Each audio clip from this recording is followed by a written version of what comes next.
It is August 22nd, 2018. One of the things that I am making a mental note of at the moment, if you want to improve your cognitive function, your overall spiritual mental health, be cautious regarding seeking healing from elements of that society which fucked you up to begin with.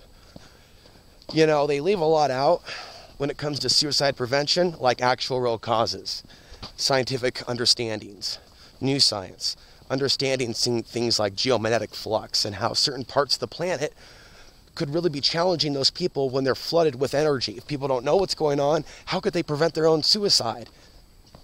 I think I know what's going on. I think I know what's going on with a lot of people, especially in certain areas. And I see patterns that others don't recognize. In fact, they recognize my pattern recognition to be mentally ill. Like I'm that guy from Beautiful Mind. And here we are in 2018, and despite the information that we do have, a lot of people are still very primitive with their understanding.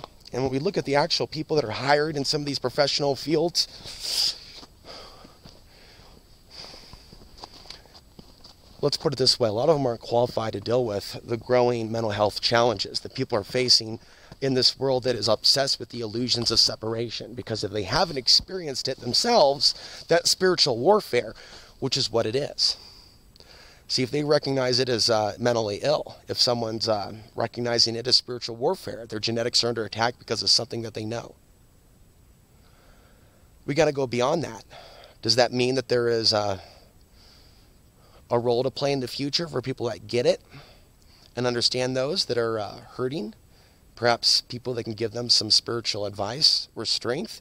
And am I one of those individuals?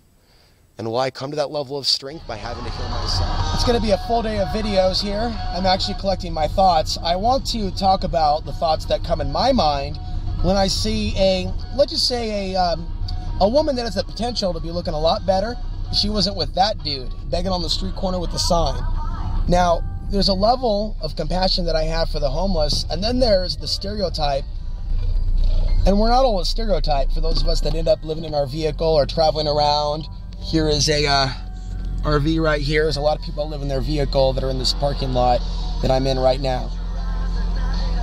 And what I want to talk about, as I get my focus here, is the issue that I see with, man, have they no dignity? I think that there are more women out there, and again, if you're a woman that watches this channel, you're elevated beyond the zombie apocalypse. You may not agree with me on everything, but you're a slice different, much different than the rest, simply because you're open-minded.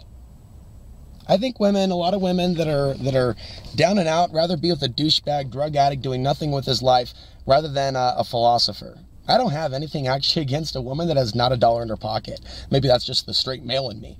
But if there's physical attraction and we respect each other's philosophies as souls, right?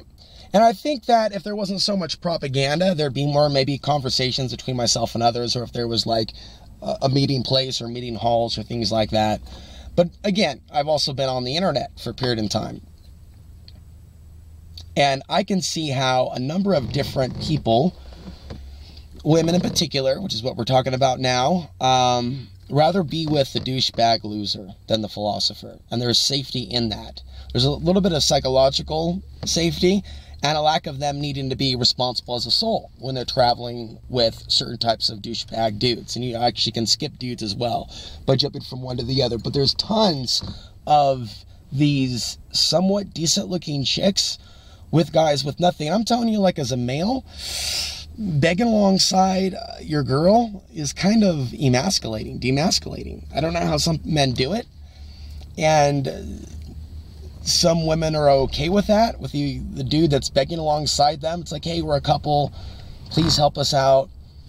And there are very few people out there involved in alternative media in today's society, and it is a conversation because we now have the ability for even people that are home free to actually do something, have a YouTube channel with phones that are basically disposable at this point, or cameras. You have something like this you can get for maybe $10, $15. All you got to do is just shove it up the you-know-what of a computer where there's a Wi-Fi access point, and boom, you can have a video on YouTube. And if there's enough people that like what you're saying, you can have a channel that's monetized. Unless, of course, you're Alex answering. I just lost my monetization. Or people can't support you in other ways. And there are people that support me on Patreon. And I have 21 subscribers on my on-demand channel. I'm trying to let go of the fact that a lot of you are interested in joining the on-demand, so I'm trying to just let that go. But I will be working on something new, by the way. I'm thinking about a zine, and it's going to be mailed out. Maybe a zine mailed out. It'll start out being several pages, just a small little pamphlet with something that I write that's actually going to be in your house. So if the you-know-what hits the fan, right? You know, certain things, when the grid goes down, they're not going to be around. Things that are written and printed out, they'll be around. And when you only have so much space to actually write, like only so many pages, then more focus goes into what advice, what tips are being written. I'm going to come back and talk about this in another video. But the modern day homeless person, traveling person, got an RV over here. See, they can do things now that they couldn't.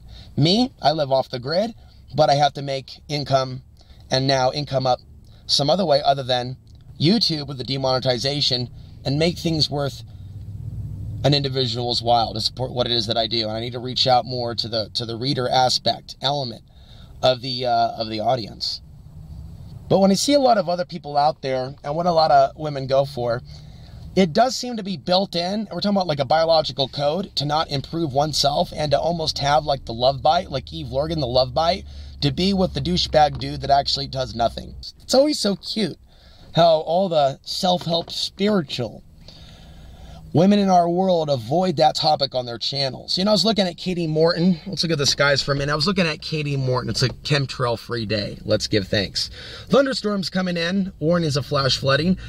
It was Katie Morton, cutie pie, little psychologist, and she's talking about mental health for the veterans. And see, I'm wanting to start listening to more people that talk about healthy mental health.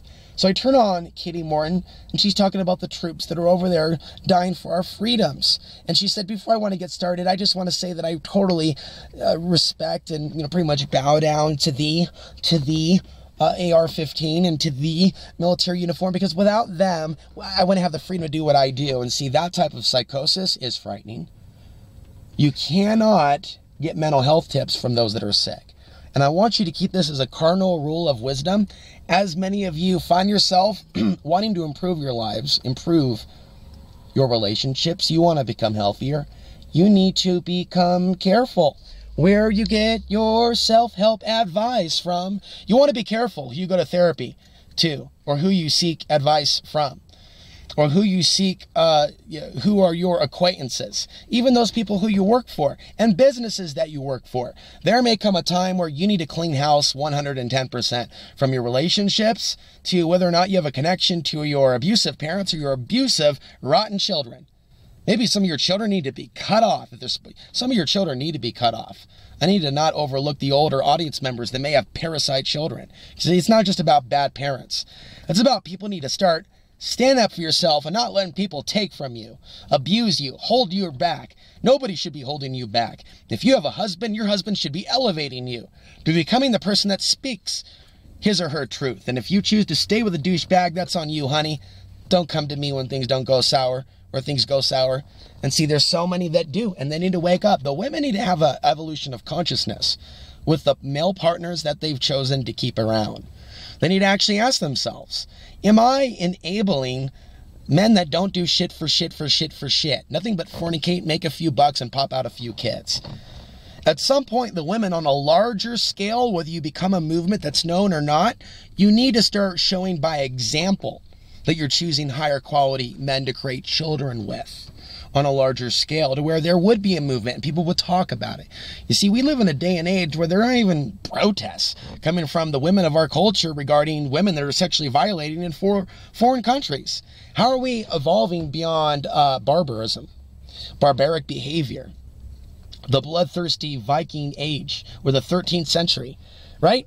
Just because we have cell phones and we have Verizon accounts and you have YouTube channels and now we have new ways to make ourselves prettier, and the very fact that we have these beauty channels on YouTube and there's so much value placed on these external things and trinkets, man, we ain't got nowhere but deeper into our smartphone.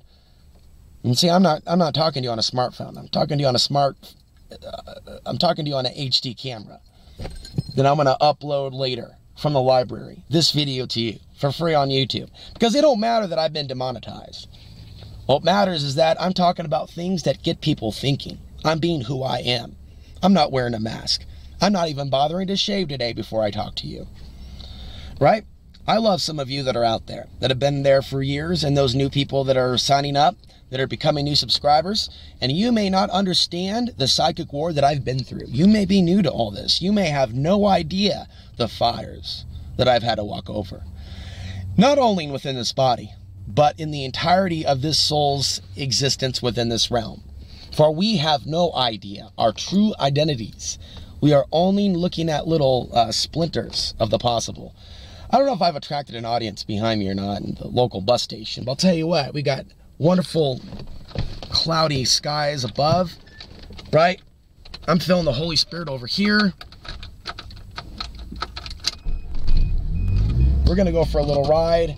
I'm gonna get some liquids. I'm gonna take a shower. I'm gonna buy some new clothes at the thrift store, and I'll be back with more on my Alex Ansary out day. A day in the life of Alex Ansary driving through a strip mall. That's right, 80 miles from home. Alex is in a city, and I'm going to be coming to you from a park later on today.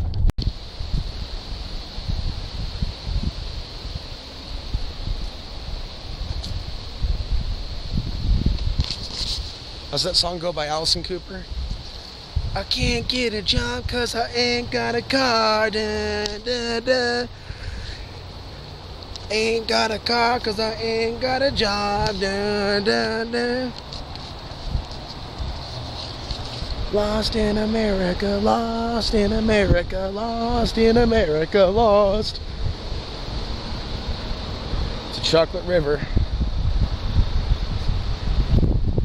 This river was highly polluted by a highly publicized event several years ago. We don't have to think about that though. We just buy more beverages and be happy. Be happy now.